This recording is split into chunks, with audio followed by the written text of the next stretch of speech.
Well, hey there again. Welcome to Men's Morning Light. I'm your host, Trapper Jack, getting ready here for this morning's topic, which is, well, there it is. Let's see. Is Mary responding to America's prayers? Ooh, man, there were a lot of prayers, weren't there? Lots and lots of. There's a big tote board in heaven counting them up. They can't keep up. And Pennsylvania's coming in really slow. I don't know what it is about your rosaries. But anyway, so is Mary responding to America's prayers? That's our topic for today. Lord knows there have been a lot of prayers during this time, and now more post-election even. What's going on out there? Is Mary up to something? We'll talk about that. My buddy and I, Matt, we put together this Men's Morning Light for a particular purpose. It has to do with light. Christ, the light of the world. He's the one who said, no one lights a lamp and then hides it under the bed. So each week we go under the bed. What do we find? Ballots. No, that's light. That's light. It's just they're really glowing. We have light under there. So we grab some of that light. We come out with that light, kind of shine it in a dark world is what we do. And today we talk about your prayers. What's going on with those prayers? Is Mary responding to those prayers right now? That's today's topic. Stand by here on Men's Morning Light.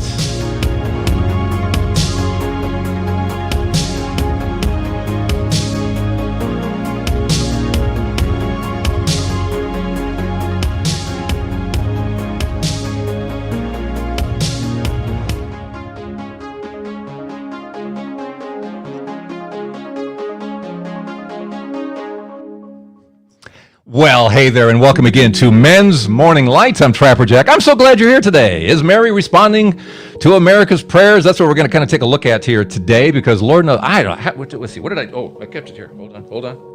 Rosary. Did you do many of these? I mean, I've never seen so many people praying rosaries in my life as it was before the election, and after the election too. It was like I was in the 54-day novena rosary. I don't know what you were doing, or maybe you're doing special devotions or just praying. And the number one goal. I know you're rooting one way or the other. And we're with the Knights. We're not about rooting here. That's not what we're doing. But just praying. Keep it fair. Keep it safe. Let the people speak. Let God's will be done. That's really what we're after here, right? So. And again, there's this giant tote board in heaven, and they just kept coming. Still, let me check the total. Pennsylvania rosaries are still only 23%. Wolf Blitzer wants to call it, and he's waiting. What's going on here? Yeah. So let's talk about the rosary and what's going on with that. I thought that'd be kind of an interesting topic here. I was talking to a friend yesterday, and I said, what do you think? Is Mary up to something? What do you think Mary's going to do with all this? Sure had a lot of rosaries going her way. And he said, I think Mary's going to do something spectacular. I said, spectacular? What is that? Well, and when you think about it, think about how laser this election was in terms of prayer. Keep it safe. Keep it fair. Get all the votes counted. Everything that needs to be, keep it all right? I mean, that was so laser. And here we've been, 800 years, Mary's been saying, this is your most powerful spiritual weapon, so that this should get rid of any evil out there on either side, right? So, with that kind of laserness to it, you wait for that response. I can't help because when you watch the election, it was I won't say comical, but I'm picturing a guy from Bulgaria. Guy from Bulgaria is over in America. He's visiting during the election time, right? And he's kind of going. I don't know. This is strange in America. There's the guy that's in office, and during the day when people vote, most of the states are for him, but at night, Nocturnal Man takes over, and he wins the election, and you sit there, it does feel a little weird. So as Knights, again, what we do is we are in communion with the church. We don't endorse. That's not what we're about here, because we understand, as it says in Philippians 3:20, our citizenship is in heaven. That's what we care about. We care about conforming our minds to the mind of God. Our citizenship is in heaven. By the way, if you haven't got your ID yet from heaven, it's a long line. You get, but the picture comes back so cool. It really is. You got a little halo on you and everything. So you got all that going for it. So anyway, our citizenship is in heaven. And can you imagine being in heaven? Because they argue about nothing. Everybody is 100% on the same side. How cool would that be? Because their minds, you can't get into heaven without conforming your mind to the mind of God. That's just part of the requirement of getting into heaven. Our minds conformed to the mind of God. And in Romans 12, that's what it says we're supposed to do. It says you can either be conformed to this world or to the mind of God. What's your choice? So in other words, and no matter what we do during the course of a day, and of course that involves election day, if you see Jesus like in the way, like get out of the way, Jesus, I'm voting this way. I know what you are saying, but I'm voting the other. Think about that. Think about disagreeing with God. It should send a little shudder through us when we do that. And we've all done it. I spent decades doing it. I understand, right? So what do we have here in this election? We have a lot of prayers, vote says and all that, and we find out, okay, Biden gets more votes. Okay, Trump says, nope, there's a fraud going on, fraud. And so he goes to court, which he's, of course, legally able to do, as Al Gore did 20 years ago, took it to the Supreme Court. So what are we to do? Well, we still got our rosaries. We pray our rosaries, and we're told, chill. It's in hand. We need to remember this. It's in hand. It really is. We put our trust in God. And Mary, of course, her intercession in all of this. And again, 800 years she's been saying, this is your most powerful spiritual weapon. And we've told the stories here on these episodes of how Rosary has stopped tanks in the Philippines and Ferdinand Marcos got kicked out of office. We've talked about how this stopped the atomic bomb for 8 priests who were just 8 blocks away from the Hiroshima blast. We've talked about serial killers, Ted Bundy, and how he couldn't kill somebody because they were holding this. I mean, it's enormous power in this, enormous power in that laser of a prayer of a safe and fair election. Many people think of these beads as bullets, because if this is our most powerful spiritual weapon, these are bullets against evil. They're going to uncover what's hidden in the darkness. Last week, remember we were talking about Medjugorje and the 5 stones, right? The 5 stones, the top 5 against evil. What did Mary say? What was number 1? It's that rosary again. It's the rosary. So let's trust that rosary. So okay, let's take a look at this thing. We've got the total. Wait a minute. 25% of Philadelphia. Yeah, Philadelphia's a problem. They had a bead shortage there. I don't know what's going on there. I don't know. But anyway, she's leading us to truth, whatever that is. And that truth may be there's nothing that's illegal. Little cases, anecdotal, maybe nothing. And maybe something big. You remember Watergate? I was just getting into radio, when Watergate was happening. I didn't vote for the guy, but I sure remember that that was really uncomfortable. You had the hierarchy in the Republican Party, spending time in jail. You had the president having to leave office. It was really, really uncomfortable. But a purification had to happen. What's going to happen today as we do this program? The McCarrick Report is coming out today. There'll be another black guy in the Catholic Church. How'd this guy get to be cardinal? Who put him there? How'd he get there? Who knew what and when? Black guy coming up today if we're going to get what we should be getting here. So this week, I've been praying, still praying my rosary. I want to tell you a little bit about my prayer, and I encourage you to do the same thing. Yeah, I pray rosaries. I pray by rote prayer. Every day I'm always talking to Jesus and Mary and God the Father, Holy Spirit. I'm in conversation. They're in the room. They're always in the room. I'm talking. I do something else too. I look for them. I think one of the great missed messages in everything is how he's speaking to us and we miss it. It could be something you hear on the radio, on television, something on a billboard, something you get in an email, something you just happen, just kind of somehow falls out of nowhere. And sometimes you have to just say, is God in that? Is he trying to say something to me about what I am receiving? And I call this the cookie prayer. Here's why I call it the cookie prayer. There's a guy by the name of Christopher West. He teaches theology of the body. And I was listening to his podcast one day, and he talked about how after dinner, his son said, Dad, can I have a cookie? And he said, of course you can have a cookie. And he brings the cookie over to his son, and before he drops it into his hand, the son grabs it. And he said, that's us. That's us. Before we even allow God to drop into our hands the gifts he wants to give us, we grab. And sometimes we grab what he's not even trying to give us. We grab wrong things. We've all made bad choices because we didn't wait for the cookie to be dropped into our hand. So this week, I want to tell you about the cookies that fell into my hand, okay? After the election, the first thing that happened was I got an email from a listener of the podcast, and in it was the open letter to the world, to America, from Archbishop Carlo Vigano. It's Vigano. I got to get this right. an archbishop, and in case you don't know who that is, he used to be the apostolic nuncio for the United States. And what that means is he was kind of the ambassador from the Vatican to the U.S. That's what he used to do. He is easily the most outspoken bishop out there today about good versus evil, about look out for the new world order. It's evil. Look out for what's now being called the Great Reset. What is the Great Reset? Through COVID, it's a handful of people through vaccines, through, it's basically this handful of people who will tell us what to do if the economy is to crash or not crash, who's working, who's not working. It's like, look out. It used to be called, like I say, New World Order. Now it's the Great Reset. Handful of people telling us what to do, and we say, okay, whatever you say. And he's saying that is so much evil, right? And he's saying, what does he say? What does the Archbishop say during this this letter? He says there was fraud in the election. That's what he's saying. He said there was fraud and Trump is right, and it's the children of light versus the children of darkness, and Trump got it right, and there is discord, and what you need to do is pray your rosary. Okay, that's what Vigano said. All right. What comes next? What cookie drops in my hand next? Right after that, I've told you about how music bubbles up out of nowhere, and we know where that nowhere is. So what song suddenly comes out of nowhere? I haven't heard in quite a while now. It's from that great Christian band, and maybe you've heard of them, Rolling Stones. Have you heard of them? It's an old Stones song, but again, we always spiritualize the lyrics, and suddenly this song takes on a whole new meaning when we spiritualize the lyrics.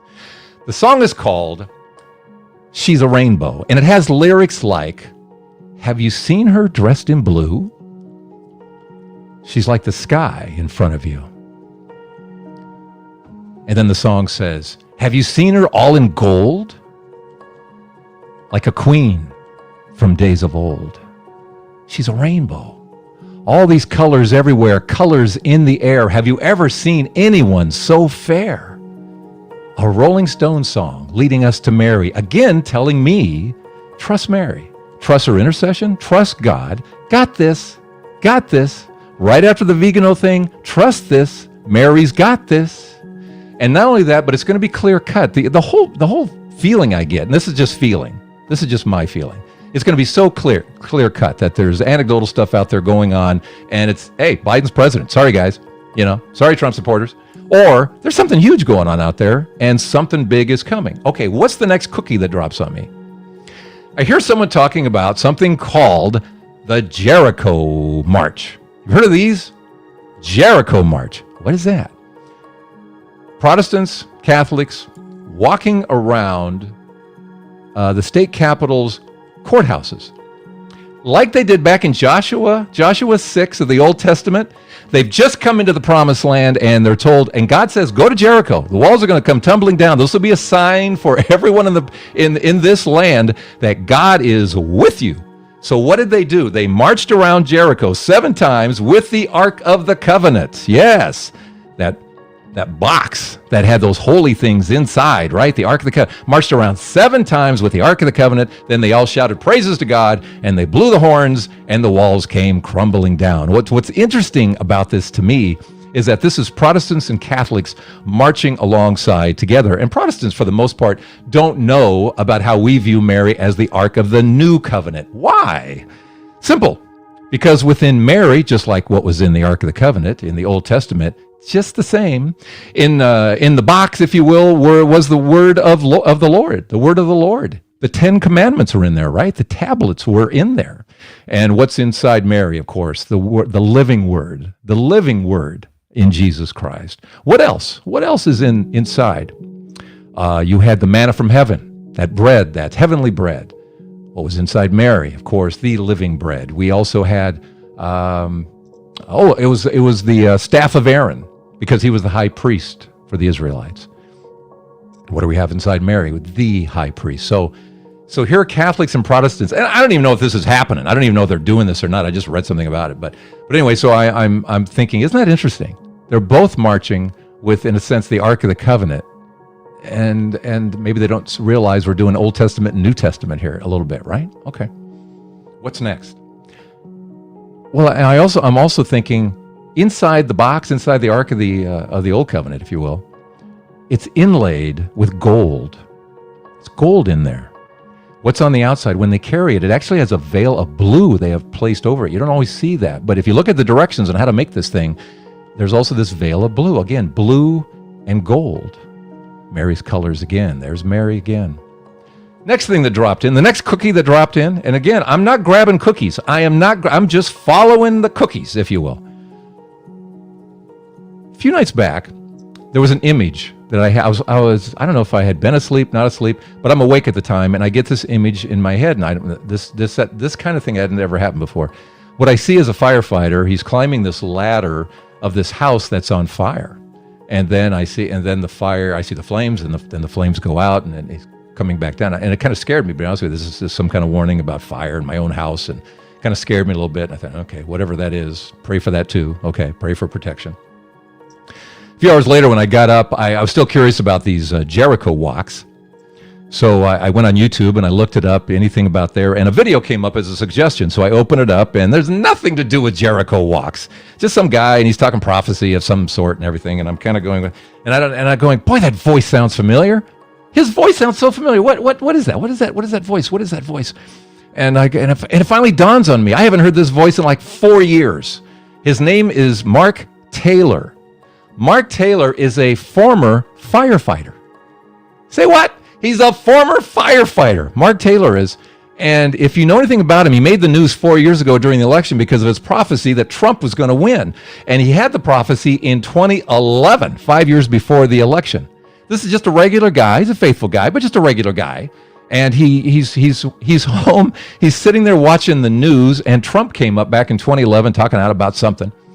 And he's like not even paying attention, but suddenly he starts getting this message. He starts hearing this voice talking about that's the voice of the president. He's like, I guess I need to write this down. So he goes to his desk, he starts writing down, this is the voice of the president. This is the man I have chosen for this time in America's history. He just keeps writing. And things start coming in about what he's going to do with this man, how America's going to have the greatest economy it's ever had. Let's see how just so many blessings will be coming to America through this guy. He had things like, this man, through him, I will replace 3 Supreme Court justices. What did we just do? 3 Supreme Court justices. But then later he says, actually, there will be a total of 5 Supreme Court justices. And it's just, this guy's like batting 1,000. This guy's like batting 1,000, but then there are these other ones that would have to be down the road a little bit. And again, I'm just following the cookies. What is all this? What is all this? Tell you what, and I thought, do I, how far do I go? And I thought, well, would you like to hear what he just said? His latest prophecy. Yes? Okay. You want? Okay. I'm going to play it for you. This is his latest prophecy. This is what I heard that morning when I played his video. It's called Dethroning Evil. The Spirit of God says that the election. Did I not say that my anointed Donald J. Trump would be my president? Did I not say that I remove kings and raise up kings? I have raised up my anointed Donald Trump for such a time as this. Why is there panic? Why is there so much fear in my people? Do you not trust my plan? This election has already been won in the spirit, and it now has to manifest in the natural. The Spirit of God says, O ye of little faith, do you not realize how big I am? Do you not realize how small your enemy is? Judges, congressmen and women, governors, mayors, anyone in leadership that is corrupt will be exposed one after the other and brought down to nothing. The Spirit of God says, do not think that the church is immune from this judgment. For one leader after the other will be exposed for leading my sheep astray. Woe to you leaders that call yourself mine, but inwardly are ravenous wolves. Woe to you leaders that come in my name, but work for the kingdom of darkness. So this is going to get real interesting. This is going to get real interesting, not only in the political realm, because I've said for years, God was showing me that the political realm and the religious realm were paralleling one another. What you see happening in the political realm is happening in the religious realm. And don't we see that? How political and religious. Again, McCarrick Report today and all that's coming out today. And we've seen that, haven't we? We've seen the horrible scandals that are going on in the world of faith, and things to come in the political world. That's what he says. Again, I'm no prophet. Here's my bottom line. I'm no prophet. I'm just telling you what the cookies were that fell this week. Do they mean something? I don't know. I guess we're going to find out, aren't we?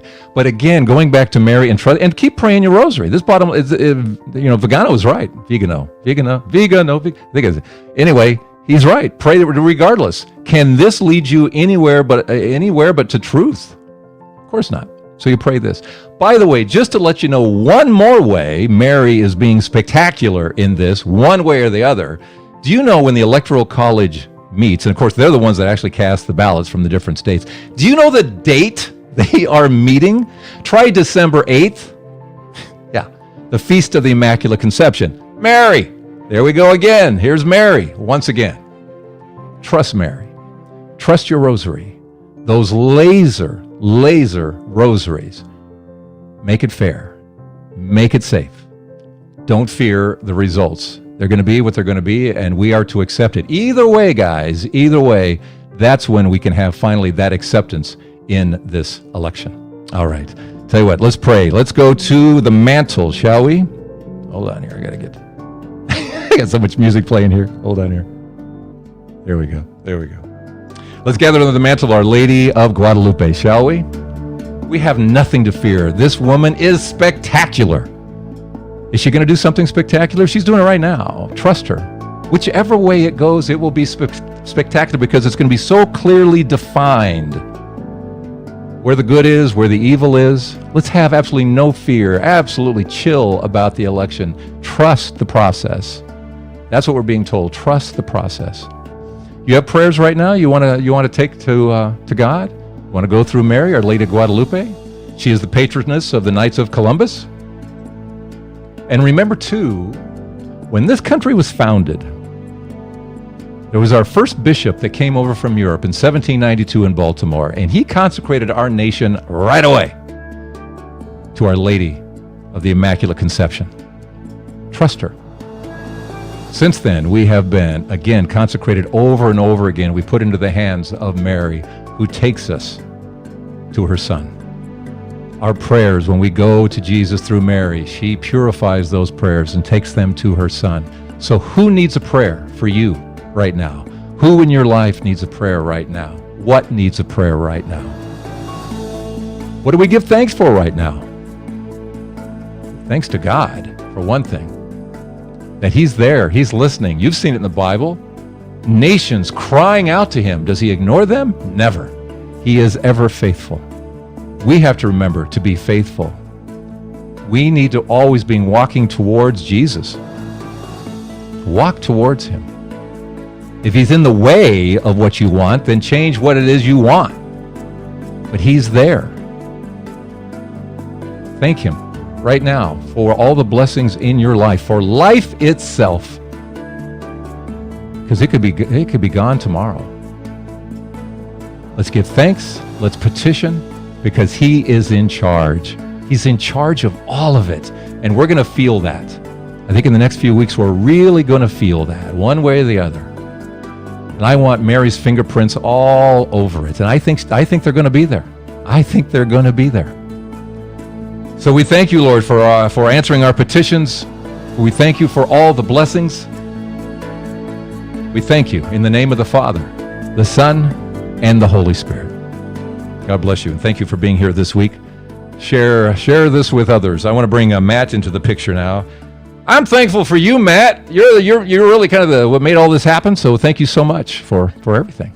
Well, Chap, you brought out what is going to be so exciting. I've never been so excited about the future. And as Mark Taylor said, don't be afraid. Don't be afraid. We're constantly ruled by fear. But I'm really excited about so many things happening. Thank you for the great presentation. And as always, the segue always seemed to fall off from ice cream and cake, wonderful things, down to we've got beans and franks. What I'm going to talk about. Gotta have beans and franks. Gotta. Well, we got our Knights of Columbus networking, and it's taken some really good turns over this last week.